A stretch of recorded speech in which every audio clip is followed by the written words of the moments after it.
அனைவருக்கும் வணக்கம். Post market report பார்க்கலாம். காலையில் ப்ரீ மார்க்கெட் அனலைஸில் மார்க்கெட் ஓப்பன் ஆகிறதுக்கு முன்னாடியே நம்ம ஒரு 8 மணிக்கு வீடியோ போட்டிருந்தோம். எந்த ஸ்ட்ரைக் எந்த விலைக்கு மேலே சஸ்டைன் ஆனால் மார்க்கெட் என்ன டைரெக்ஷனில் இருக்கும் அப்படிங்கிறது சொல்லியிருந்தோம். அது என்ன நடந்திருக்கான்னு பார்க்கலாம். நம்ம இன்னைக்கு காலையில் சொல்லியிருந்தது 24,400 புட்டு 68 ரூபாய்க்கு மேலே இருந்தால் நிஃப்டி இறங்கும், 68 ரூபாய்க்கு கீழே இருந்தால் நிஃப்டி ஏறும் அப்படின்னு நம்ம சொல்லியிருந்தோம்.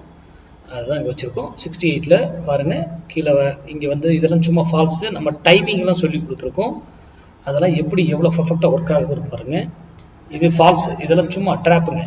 இது இவ்வளோ வந்து இதெல்லாம் ஃபால்ஸுங்க. இதெல்லாம் தான் மேக்ஸில் நம்மளால் கண்டுபிடிக்க முடியாதுனாக்கா. சரி, அதுக்கப்புறம் பாருங்கள் 68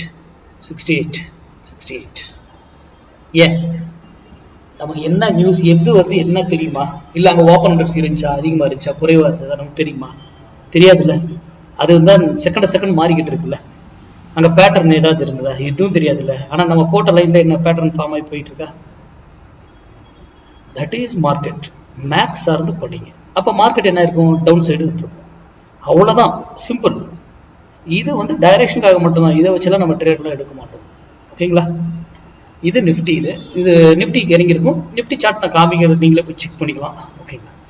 சரி, ஸ்மால் டிசைடர் பார்க்கலாம். ஸ்மால் டிசைடரில் காலையிலே பாருங்க, காலில் sell triggered, sell confirmation, market fall. Buy புட்டில் buy triggered, confirmation, stop loss கடைசி வரைக்கும் அடிக்கல, பை எடுத்துக்கிட்டே தான் இருக்கு. இதை போல இருக்கும் பொழுது மேக்ஸ் வேல்யூஸ் ஒவ்வொருத்துக்கும் மேக்ஸ் வேல்யூ இருக்கு. இங்கிருந்து ஏன் திரும்பிச்சு? அதுக்கான விடைகள்லாம் உங்ககிட்ட இருக்கும். இனி இவரு இதுக்கு மேல போகிறதுக்கு வாய்ப்பே கிடையாதுன்னு காலையிலே என்ன ஆயிடுச்சுங்க. இது கூட அடிஷ்னலா ஃபியூச்சர் சார்ட் பார்க்கணும். ஃபியூச்சர் சார்ட்ல என்ன டைரக்ஷன் இருக்குதுன்னா, அந்த டைரக்ஷன் இருந்துச்சுன்னா இங்கேயும் செல் இருக்குதுன்னா கன்ஃபார்ம்டு மேட்ச் முடிஞ்சது. சிம்பிள். மார்க்கெட்டை சிம்பிளா பாருங்க, பெருசெல்லாம் காம்ப்ளிகேட் பண்ணிக்காதீங்க. சிம்பிளா பார்த்து சிம்பிளா வந்து. நன்றி, வணக்கம், வாழ்க வளமுடன்.